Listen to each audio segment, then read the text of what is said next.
Hey there, subscribe to my channel, and also press this bell icon so you never miss any new updates, cause whenever we upload new video you will get a notification on your phone. This is the IELTS listening test.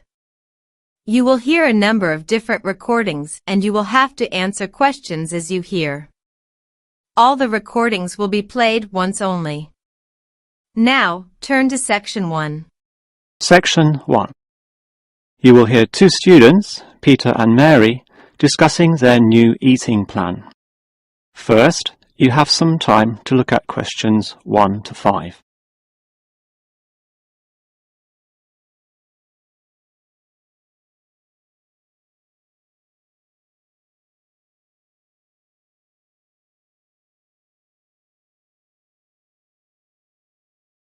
You will see that there is an example that has been done for you.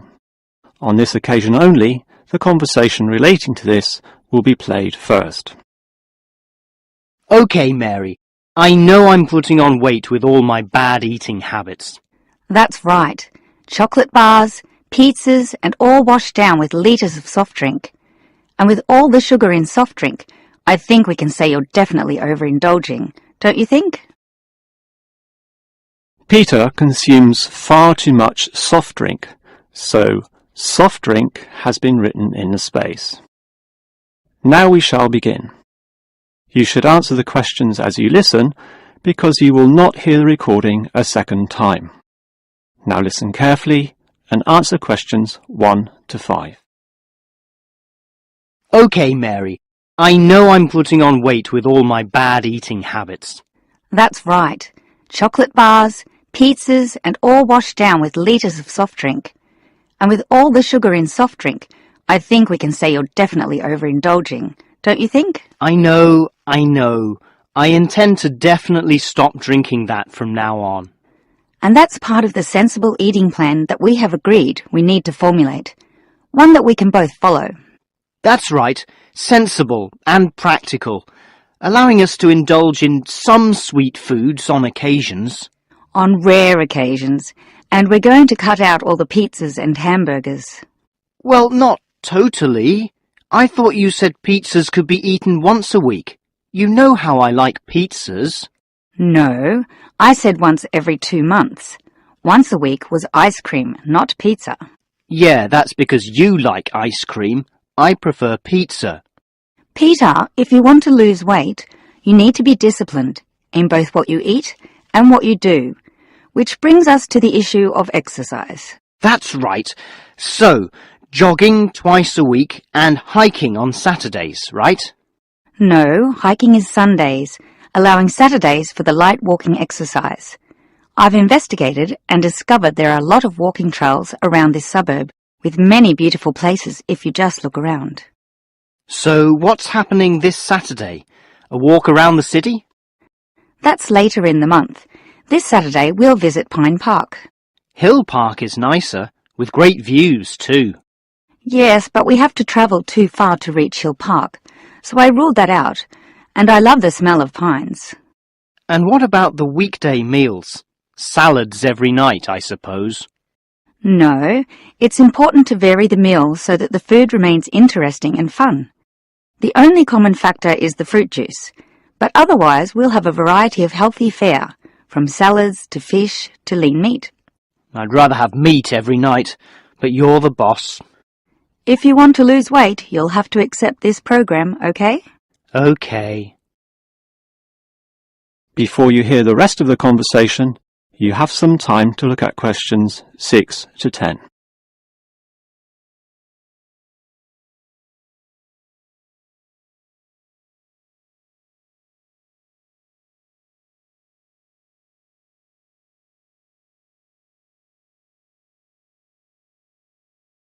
Now listen and answer questions 6 to 10. Now, Mary, you said we could have a little treat in our diet plan 3 times a week, specifically Tuesdays, Thursdays and Sundays. Yes, a very small treat, but something to reward us for all the discipline shown. Such rewards will motivate us to continue the diet. So on Tuesdays, what can I choose?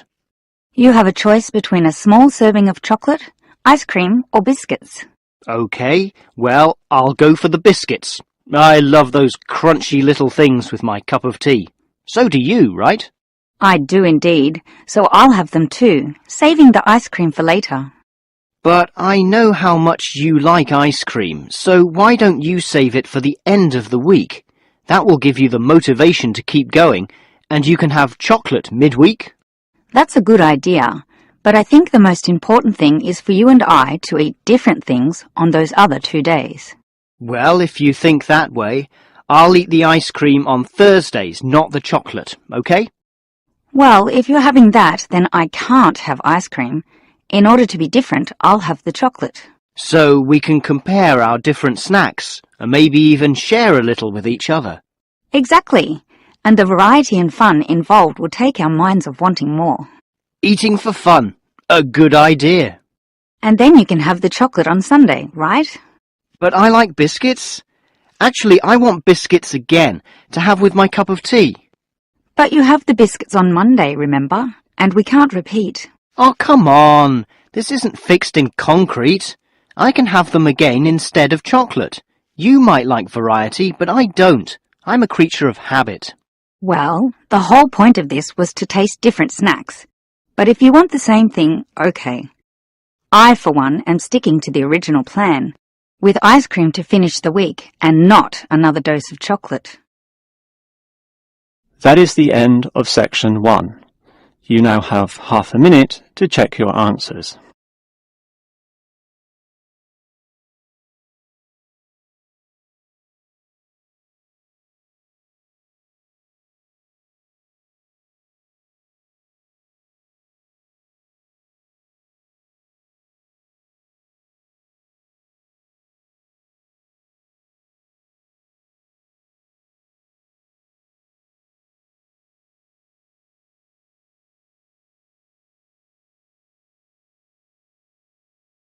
Now turn to section 2.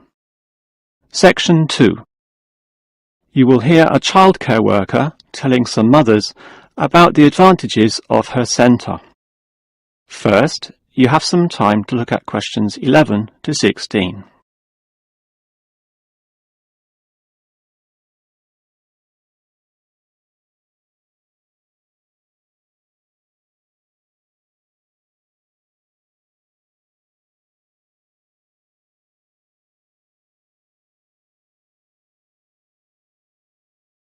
Now listen carefully and answer questions 11 to 16. Hello everyone, and welcome to the Stanfield Childcare Centre. Now I know you're all new mothers, and you like to cling to your children. You've certainly spent a lot of time raising them to the age of 4, and are perhaps reluctant to leave them here at our centre. Well, one of the first things you should understand is that here it is safe. Very safe. Look around and you'll see that every room has padded walls. Other centres have standard painted walls, but here we have invested a lot to ensure your children will not hurt themselves when running around and possibly tripping over. This padding extends around all corners. That is, the areas most likely to bruise and cut your active little child. So, you can rest assured that any accidents of a physical nature are not likely to happen here. Now, you don't want to dump your child at this centre and let them waste their time. You want them to learn, and that's one of the greatest assets of our establishment. Our staff are not only trained childcare workers, but all of them have a special skill which they can impart to your child. Whether it be teaching the ABC, some basic mathematics, artistic skills, or physical education. We are particularly known for our preschool literacy program, and have a wealth of learning toys specially designed to develop your child's potential. Of course, one concern many mothers have is that, in environments such as these, colds and flus and other viral nasties can be easily spread around. It's a very legitimate concern, and one which we take seriously, and we pride ourselves on our precautions. For a start, unlike most centres which clean with standard detergents, we disinfect every service at the end of every day, using a special disinfectant wash. Some places just wipe surfaces daily with a damp cloth, but not us, And that's just the start. We also physically check your children when they arrive every day.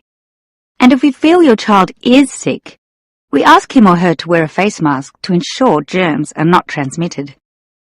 If your child is noticeably sick, then we ask you to take them back home to recover.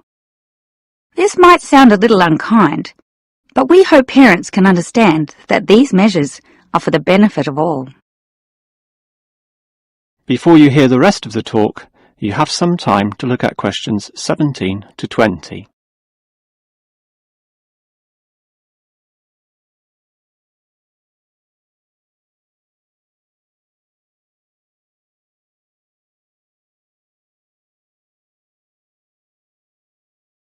Now listen and answer questions 17 to 20. Now at Stanfield Childcare Centre, we have excellent childcare officers. And let me briefly introduce them. We have Susan, Andrea, Bella, Kathy, Lisa and Liz. They're all fully trained and come with some individual assets which make them even better. Bella, for instance, knows children very well, having worked here for 5 years, and Kathy has her own family, 2 little girls, so she can talk to you with first-hand knowledge of what it's really like to raise children. But getting back to Bella, she often relaxes here after work, spending long hours chatting to parents, as does Kathy in fact. But in terms of hours, nothing can compare to Andrea, who will sometimes spend the night here, staying in our overnight room. Why? Because this centre is very friendly and simply a great place to be. Bella, for example, used to be quite shy herself, but now is marvellous with the little kiddies, as outgoing as any of them. We let Kathy, though, deal with the particularly quiet and introverted children, since having her own family, she knows what can really bring them out. Of course, what better way to do this than with yummy homemade cakes, and Kathy often gets these from Bella, who can make some of the best in town. Yes, everyone here brings something special, which is why we're one of the best childcare centres in the business. That is the end of section 2. You now have half a minute to check your answers.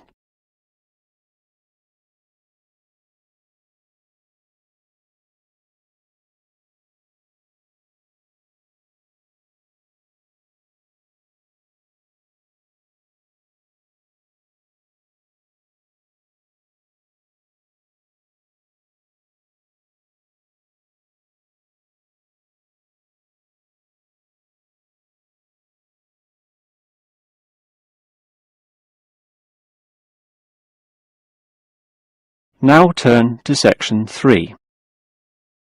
Section 3. You will hear a student, Eric, talking to his lecturer, Miss Harris, about essay writing. First, you have some time to look at questions 21 to 25.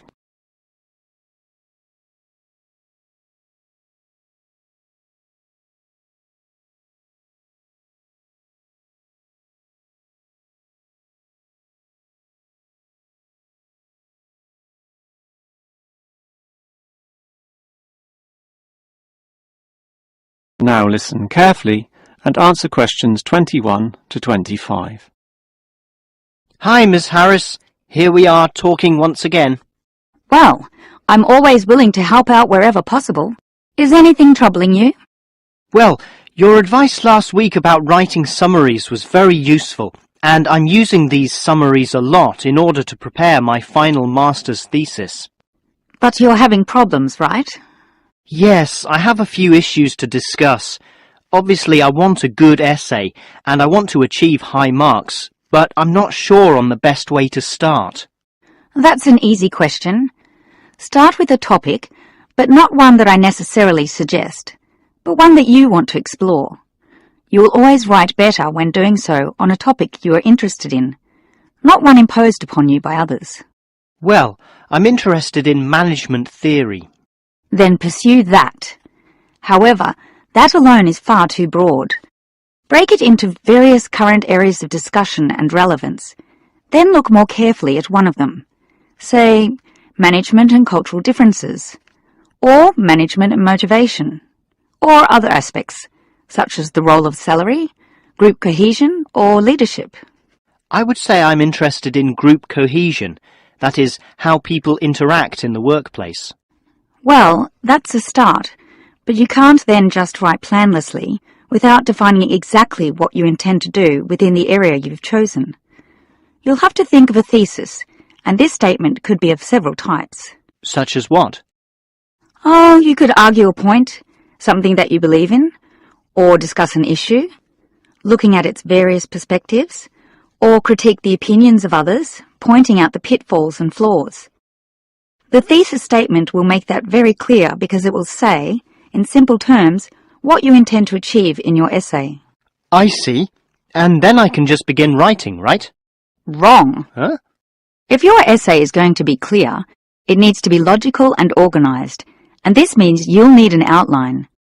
This could be written as a flowchart or spider graph, that is, a series of connected lines. But whatever shape the outline takes, there must be a sense of progress in, more or less, a straight line towards a goal. And then my essay will be good? With such progression, definitely, as long as you do achieve everything that you set out to do, as specified in the beginning, okay? Before you hear the rest of the conversation, you have some time to look at questions 26 to 30.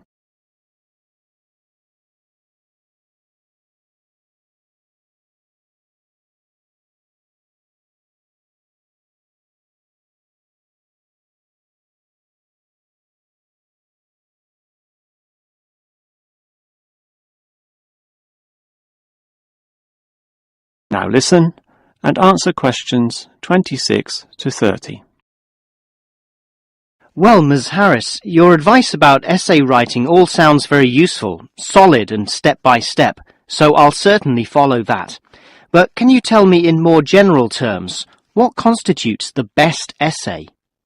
Oh, there are many aspects to consider, but one of the most important is certainly original thinking. The best essays are written by people who think for themselves, and not just copy or imitate established views. I think I can do that. But remember, you can't just give a list of unsupported assertions. There needs to be support as well. A chain of logic linking each step in your argument. Right. Yet that alone is not enough. Your argument may be logically sound, but is it practically so? For that, you need examples from real life to illustrate your points or subpoints. I've got lots of examples from my course readings. I suppose I could use them. But remember, whenever you use an example or facts or figures that are not commonly known, you must give a reference. That's an academic necessity, without which your writing will automatically fail. So it's necessary to give these. Right. Absolutely. And with that, your essay will be fine. But always ensure that you format it clearly. What do you mean? I mean the practical considerations, as written in the University Style Guide, such as leaving appropriate margins, using double spacing, Arial font, and so on. You see, your writing must look good as well as be good. I can certainly do that. And finally, related to the previous point, you need to respect the number of words required. Your individual lecturers will give you a word count figure, so follow what they say, making your essay neither too long nor too short. Perhaps 10% either way should be acceptable. 15% was common when I was younger, but it's a lot stricter now, and 20% would be pushing the boundaries just a little too far. I guess I can do all that. Thanks for your advice. That is the end of section 3. You now have half a minute to check your answers.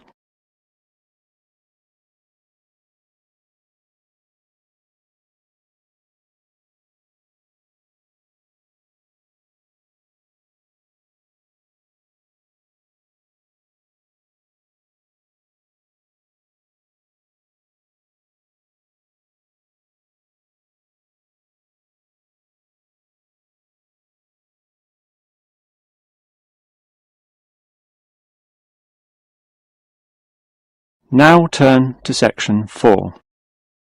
Section 4.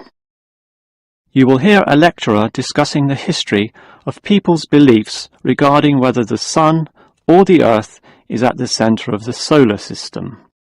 First, you have some time to look at questions 31 to 33.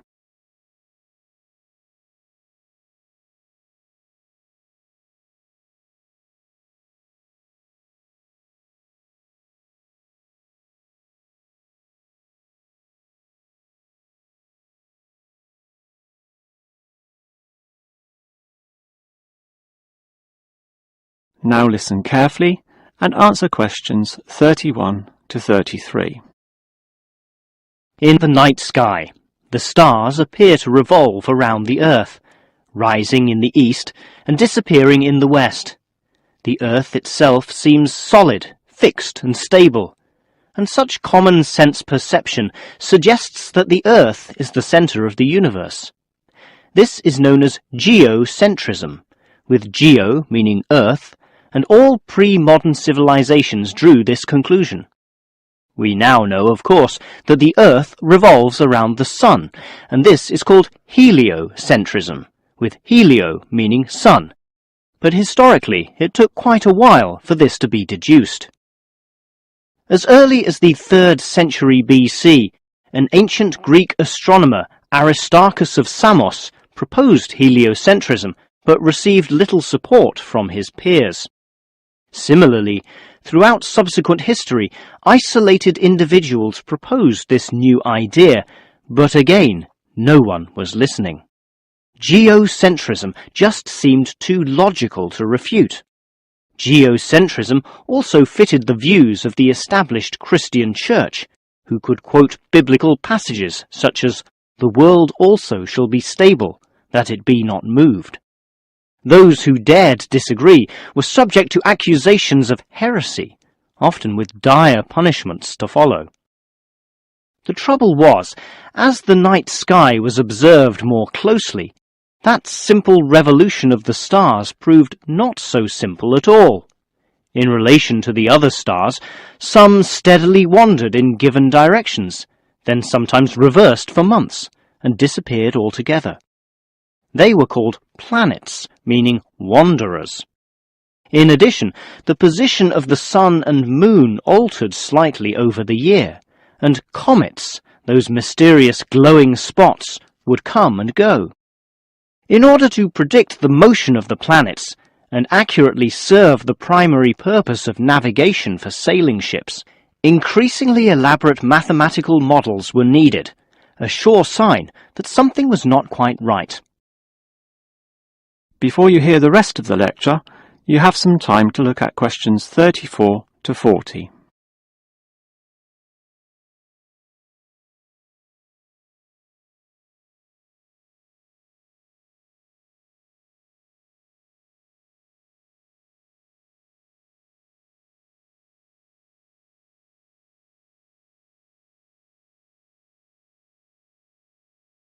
Now listen and answer questions 34 to 40. Heliocentrism, or the belief that the Sun is the centre of the solar system, still needed a mathematically sound description before it could be scientifically accepted. And it was a Polish astronomer, Nicholas Copernicus, who in 1543 first published this. This event is sometimes referred to as the Copernican Revolution. Copernicus himself certainly feared the consequences of his proof, knowing full well it might invoke the anger of the established church. Probably for this reason, he waited until the last year of his life, when he was sick and dying, to release his findings. In addition, the preface of the book, written by a respected member of the church, stated that the model was not necessarily correct. As a result of this, there was no revolution whatsoever. In fact, the book received scant attention in the subsequent decades, apart from a few irate clergymen who angrily dismissed the whole scheme as irrelevant. Yet the following generations of astronomers did not always fare so well. The Italian scientist Galileo got into trouble, as did a fellow Italian with the surname Bruno, Giordano Bruno, who was burnt at the stake. Yet ultimately nothing could slow the spread of heliocentrism across Europe. It formed the basis of Isaac Newton's great work on the motion of the planets, a work which implied that even the sun, around which the Earth circled, was itself in motion around a common centre of gravity. No discourse about heliocentrism could finish without mentioning that, somewhat unbelievably, there still exist those today who choose to believe that the Earth is the centre of the universe. Modern geocentrism is usually the result of literal interpretations of the Bible, which is the cornerstone of these people's beliefs. They, therefore, also believe in creationism, that is, that a God created everything, and while we may smile at this, it is sobering to consider that surveys have revealed that up to 10% of British people, 12% of Europeans, 20% of the USA, and 25% of the Middle East still hold the belief that the sun revolves around the Earth. One can only wonder what Copernicus would have thought of this. That is the end of section 4. You now have half a minute to check your answers.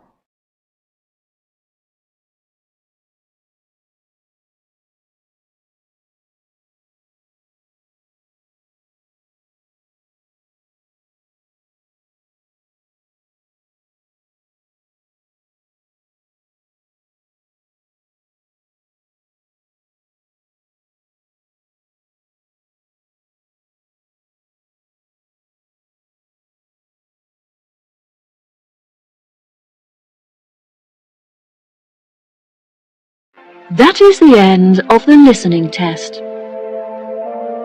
In the IELTS test, you will now have 10 minutes to transfer your answers to the answer sheet.